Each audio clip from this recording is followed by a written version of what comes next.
Guests in my podcast are like my coffee, strong, flavorful, and they always brighten my day.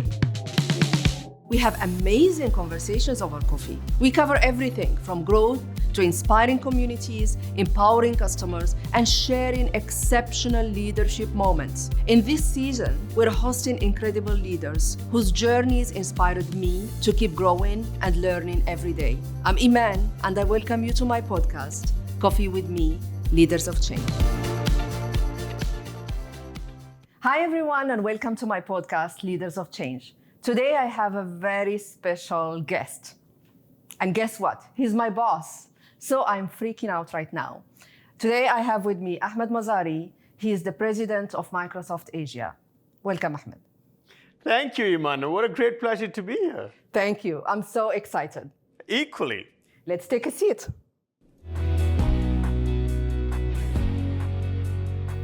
So, welcome, Ahmed. And I must tell you, I'm nervous. I have interviewed tons of people, but I've never interviewed my boss. So this is a first for me. Are you practicing psychological safety in a live environment? I think I am. I'm trying. So this is recorded and this is live and public. And Ahmed tells me this is a 360 for me. Isn't it? Vice versa. Vice versa. Could be. Okay, sounds good. You know, you just mentioned about public speaking and how, your teacher was so good. Well, he helped you get into your public speaking at a very young age.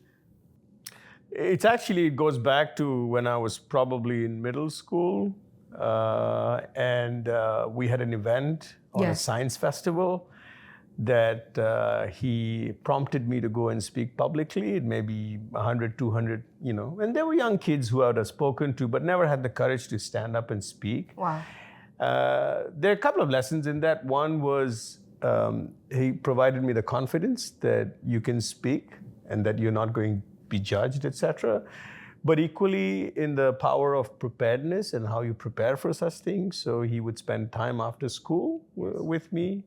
And that's an early lesson as to how you must invest in your people and how you must invest in people you feel responsible for development. And there's no better time in your life than early age to learn some of these skills. So I remain ever indebted to what I've learned from him. I love it.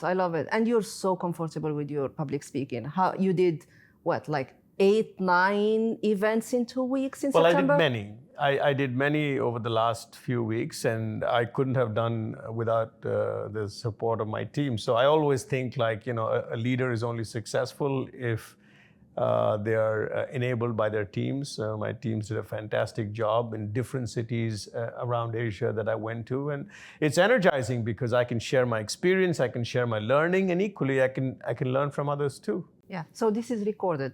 You said the team is great. That's good. That's awesome. Ouch. You certainly are. Thank you. So, you mentioned about early in career, you mentioned about getting early age and teaching people at early age. And that certainly also, helped you when it comes to leadership. And you started your leadership journey at very young age as well. I think it's your early 20s. How did that shape the trajectory so far? Yeah, I probably go back and rewind a little bit. Yeah. And I've often said that my first boss probably made one of the biggest impact that one can make in people's career. And very early, he would teach the very interesting balance of how do you allow people to go to the edge, perhaps make a mistake, but be there to save them and help them come back. And he did an exceptional job of that, and including but not limited to even promoting me a little early to lead a couple of people in the team. And most of the team members who I had to leave had more years than I had.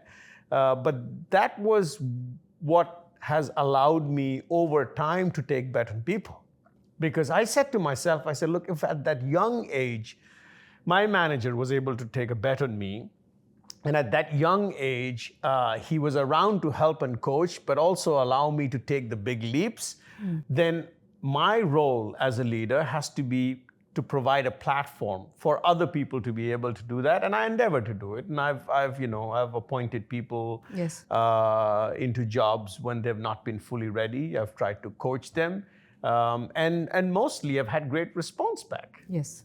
Yes. And you always, look into the org of the future. You're always looking for leaders. You mentioned once that you are on the recruiting and you are on meeting people every single day just to look into talent and nurture talent and be a talent magnet.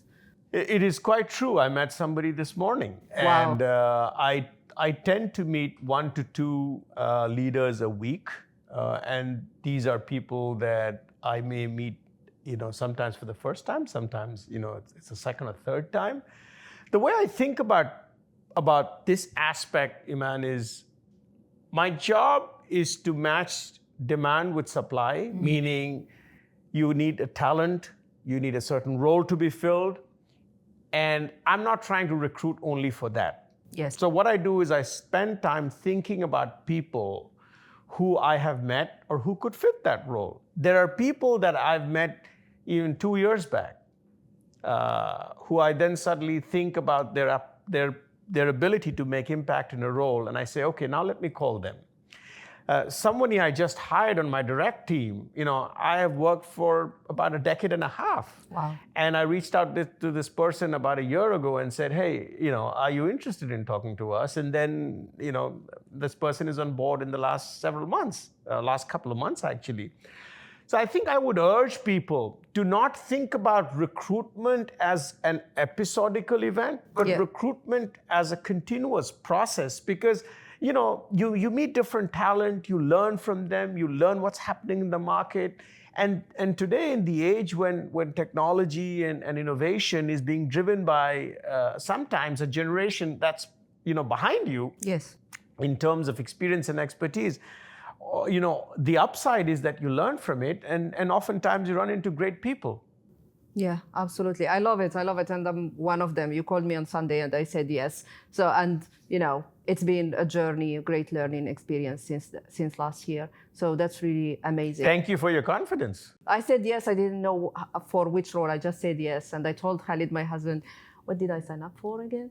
But, that was really awesome. Thank you for your trust. Thank you for having me. The other thing I want to switch to is, you joined Microsoft at the age of 50. Mm-hmm. New role, new region, new industry, new everything. Mm-hmm. That's the epitome of being bold and daring to lead. And I've been always curious to learn and understand what was the reasoning behind it. Yeah, it's a great question, Imane, and I could drain the entire hour kind of reflecting and talking about it. But my perspectives were the following.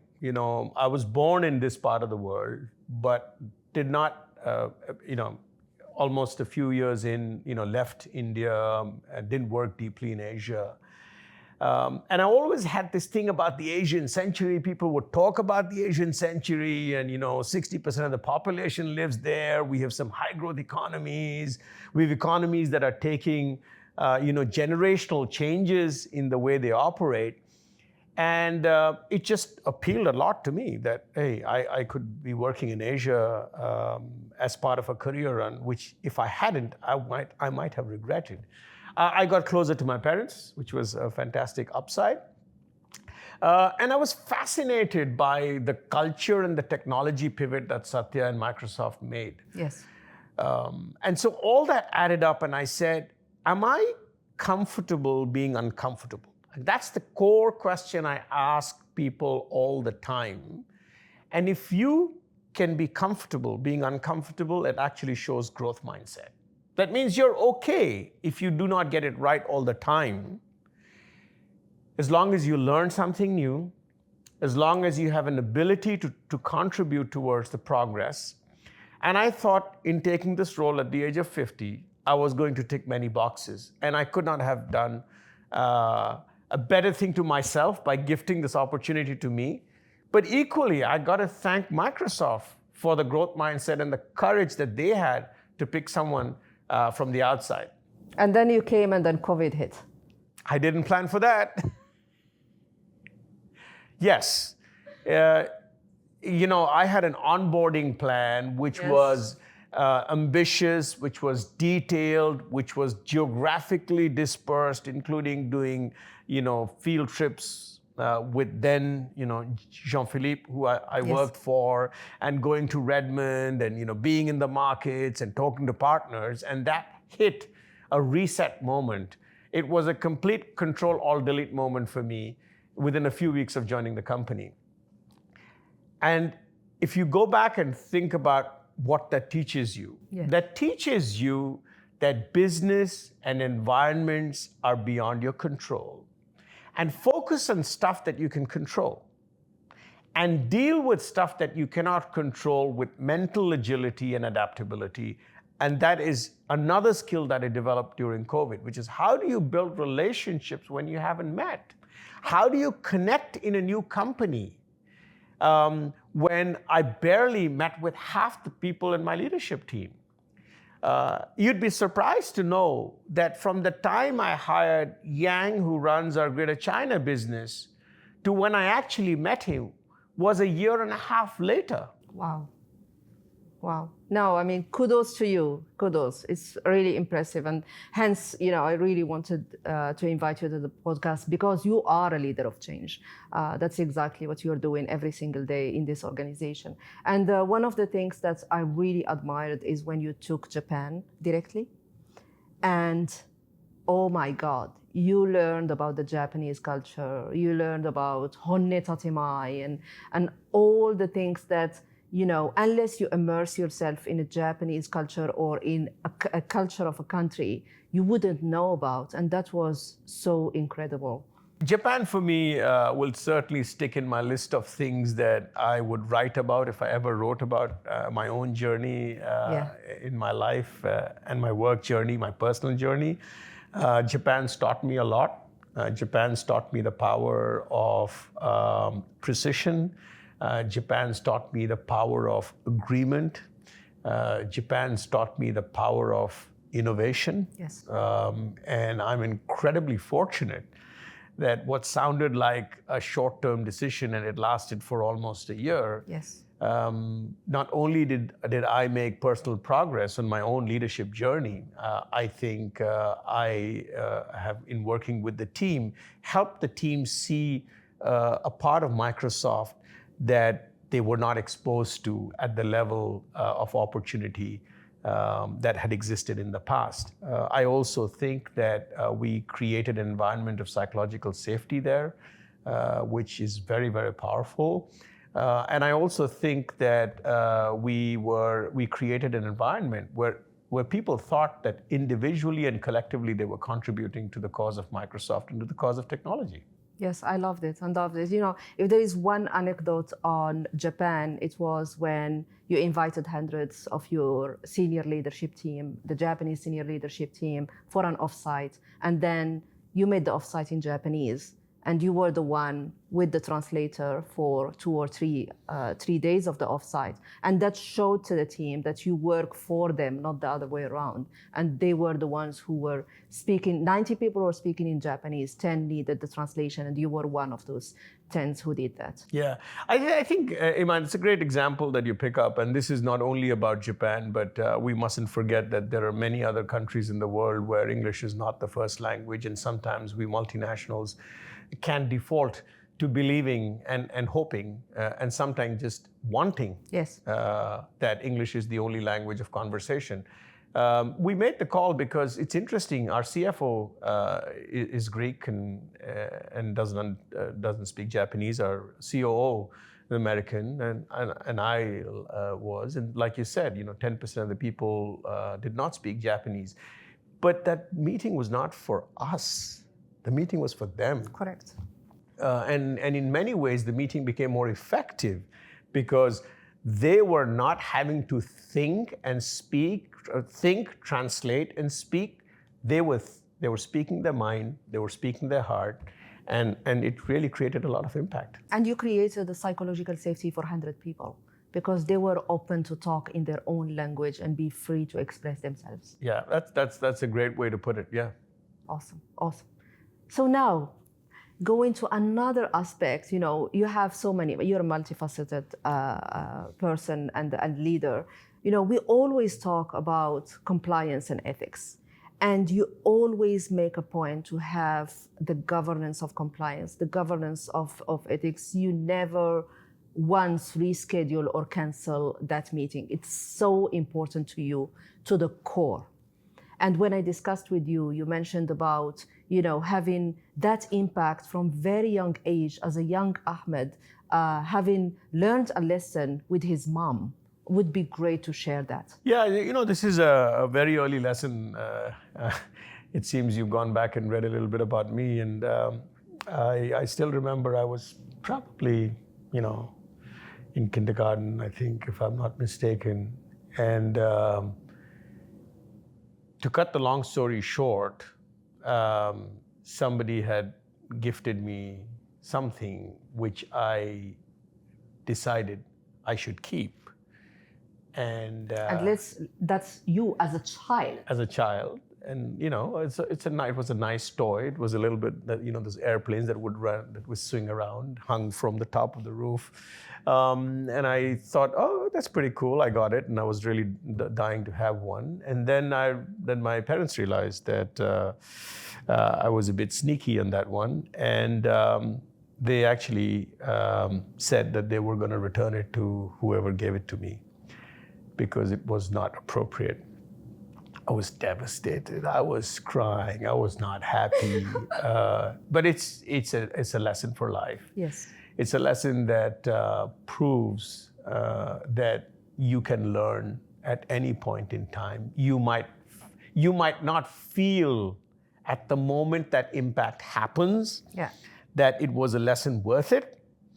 But when you reflect back in your life, these are very deep lessons for you. Absolutely. And I am just fortunate that was the bar was set by my parents at a very high level. And it's very important for business. You know, this morning you might have seen an email that I sent out that came from our chief compliance officer, and you see, you know, this public company where the CFO has to resign because of the fact that there was a business ethics problem. Now, it was an issue that got raised, and yes, these are fine lines, and in these fine lines, you have to draw the bar very high. Yes. There is nothing that can be more devastating than breaking trust in the broader society that we operate in. I love it. I love it. So, fun questions. Yes. What keeps you energized? It depends on which time of the day you're asking me and which day of the week you're asking me. But currently, I'm having a lot of fun with AI. Yes. And what I mean by fun with AI is I'm not going to ChatGPT to write poems or, you know, get itineraries done. Which I've tried, by the way, but I don't spend too much time on that, because writing poems creates carbon footprint, which we should not, we can put to better use. But I'm really excited because we're at an innovation curve, Imane, which I think Microsoft has not experienced in a long time. Industry has not experienced in a long time. And this is truly a technology that will help create progress. Yes. It's a technology that enables democratization of the usage of AI in everybody's life. And that's what excites me today. It excites me that I am part of and humbly responsible for an area of the world where 60% of the population lives, 70% of the economic growth will happen, where we can truly create inclusive healthcare, inclusive education, inclusive financial inclusion, and enable industries and communities to progress. So that's what is super exciting. And then, you know, whenever I go for a run, I get excited. So. Yes, yes. We need 2 slots run for you. Run time is very critical. Thank you. It's part of my well-being. Yes, yes. So, last question of the day. We have an audience that's first-time leaders, aspiring to become leaders, you know, mid-management. What would you advise them? Yeah. One advice is hard to give. So I'll start by saying, you look at leaders over centuries, over decades, across geographies, we've all made mistakes. And if you haven't tried, you won't learn. And therefore, I encourage people to try new things, to learn new things, to work in different geographies, to try different industries, because it widens your aperture, it widens your ability to absorb different things.